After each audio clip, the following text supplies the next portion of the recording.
Welcome back to the podcast, Erin! You've been on the podcast now like 3, 4 times? 3 times. You're my little partner. Your little buddy. Maybe we should do a duo. Yeah, why don't we just do it full time? Great. Quit your job as a teacher. It's good to have someone to bounce off, that's what I think anyway. You know? Yeah. I love the way you always say yeah to though, because everyone else is but it's obviously not for everyone. It's a bit scary, like, but sure. We move. No one's bothered. Exactly. So on this episode of the podcast, this is actually your idea, we're talking about the quarter life crisis. Something that everyone is feeling. Every female.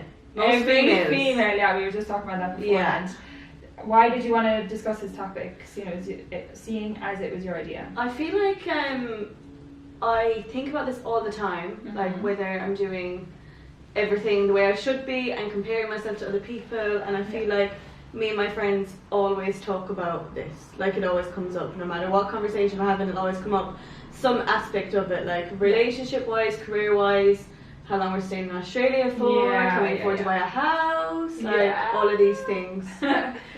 Because we're all in the same boat as well, I feel. Yeah, exactly. We'd be happy with some weeks and then we're like, oh my god, that's what we're doing. Yeah, literally. And over here especially, like, when you're in Australia, everyone's on the same boat, but then you see all your friends back at home, and like, people are in relationships for a long time, they've saved up, they've bought a house, they're having kids, and it's like, there's no right or wrong thing to do, but you can't help but compare yourself, do you know? Exactly, yeah. I think that was one thing that I wanted to say at the start of this, is that there is no right or wrong thing to do. We don't want it to sound like one thing is, we're leaning towards one thing rather than another. Do what you want to do, but it was just a topic that came up. We always talk about it, so we just wanted to discuss it, and it feels like a lot of people think the same. Like, I got the biggest response that I've ever gotten on a question box for the podcast ever, I'd say, and then paragraphs and paragraphs from people from both sides, like, you know, people that are settled and people who are kind of like us, who are a little bit up in the air, a little bit fried actually. And we were saying earlier, like, it's literally mostly females that are bothered about this or think about this, like, I don't know why. Yeah. Now we were talking about this earlier, we did say it was all females, but when one of the lads was going home from here, that was kind of his reason as well, because he was like, oh, I'm hitting this age and I should be doing this and I should be doing that. So I guess same with my brother, like, he left Australia to do a master's and like get a proper job, whatever. Inverted commas, so I'd say it does play in their minds, but we're definitely more vocal about it. And I suppose we have the additional thing of our body clocks and having kids and stuff, fertility and stuff. That's why it's more like because, you know, if you really want to have kids, which I mean most people would eventually, then it's kind of like, I don't know, all the time in the world. The normal thing for fellas to be older and girls to be a bit younger. Yeah, 100%. So I'm going to go through all of the inputs I had into the suggestion box. So the first one I had was, I'm personally not fully settled down, but not on a mad one. Saving what I can, but also I think each to their own. Which I feel like, so she's not fully settled down, but not on a mad one. So she's in between. I feel like I'm kind of in between now. In between too. Yeah. Like, as in, we can't drink like we used to. Cannot drink like we used to. Like, I don't know what happens. Last year maybe it happened. Yeah. I'm not sure. COVID, I think. A few people said that in this, that COVID changed a lot of their mindsets, a lot of their habits. I loved like getting into a good routine during COVID and not having like, you know, like working from home and then having your weekends to go for walks and like exercise and stuff. But then obviously now we're back to reality, like there's something on every weekend that you feel like you have to go to, your weekend's gone, the whole week you're absolutely wrecked, like it's hard to stay in a routine when that's the case. And then you feel guilty about it. Then you feel guilty for not going because you're like, I'm still in my 20s. So, exactly, you're like, am I a grandmother or what? Like, you're like, this is while I can be free. I'm always in that dilemma. Like, I've got so much freedom, I'm young, I can go out, like, get drunk, blah, blah, blah. But then I'm also like, do I enjoy it though? Yeah, are we just doing it for the sake of it because it's something that we think we should be doing? Yeah. That everyone else is doing it. I am in my 20s, but like if you're not enjoying it. Yeah, it's kind of the same stuff every weekend too. Do you know? Yeah. Like I'd rather, I say this now, but I'll probably be on next weekend. But like, Same, I'd rather save and like go on holidays and do Yeah. stuff like that instead, or go on little trips. Yeah.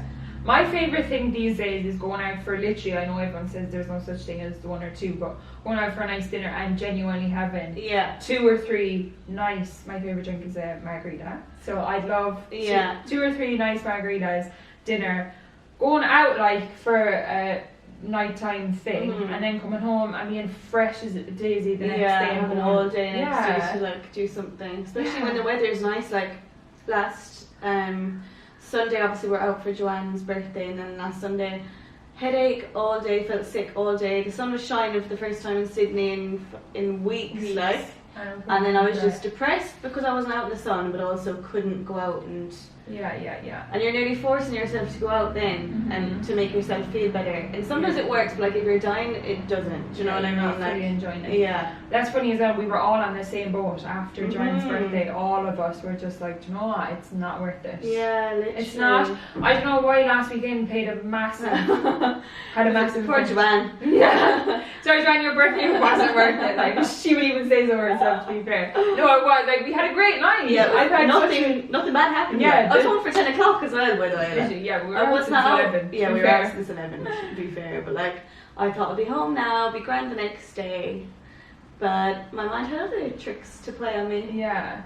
Same. That was awful. Monday, Tuesday, Wednesday. I only came back around to be myself, I think, Wednesday. Mine was Thursday, like, and I was not even off. fully. I was so happy that I was off, but like Thursday, I was like, Wednesday, I was like, okay, this isn't still the drink, like, this is just me now. Yeah, this is just me and my thoughts now, actually. And then Thursday I woke up and I was like, oh, I'm grand again. Thanks be to God, like, I want to do stuff now. Yeah. Because I think Monday and Tuesday I was like forcing myself to do stuff to feel better.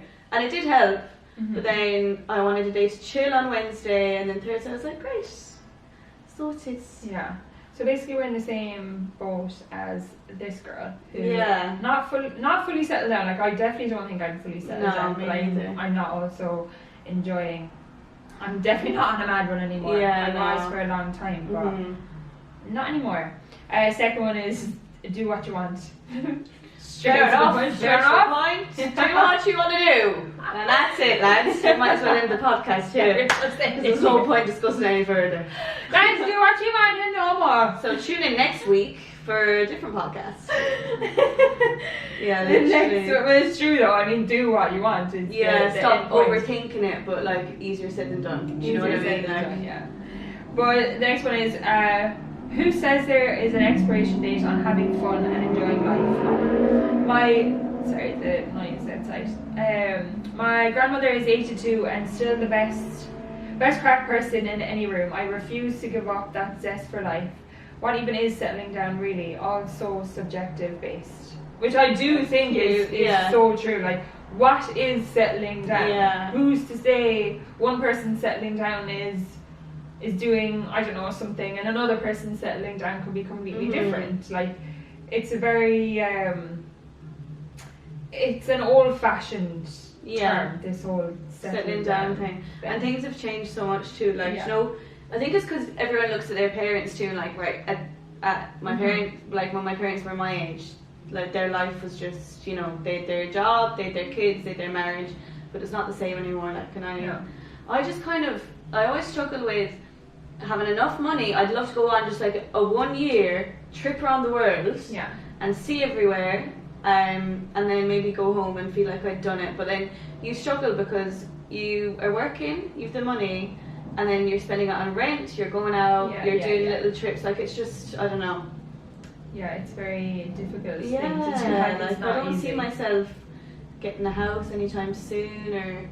Yeah, but there's also no rush to do that. Like, I feel like if you have the money to do it, happy days, do it. Like, if I had the money to do it, to buy a house right now, I probably would, just as an investment thing. Like, I think 100%. it's a clever thing to do. It's smart. Definitely. You know, you can rent out the house, you can Airbnb the house. Happy days. If I had the money right now, I would be doing it. But we're only 20, like I'm 26, you're 27. Yeah. We're still in our 20s. We have years and years and years and years and years to buy a house. Like we're going to build up our savings every year for however many, like in 10 years time, imagine the savings, hopefully, fingers crossed.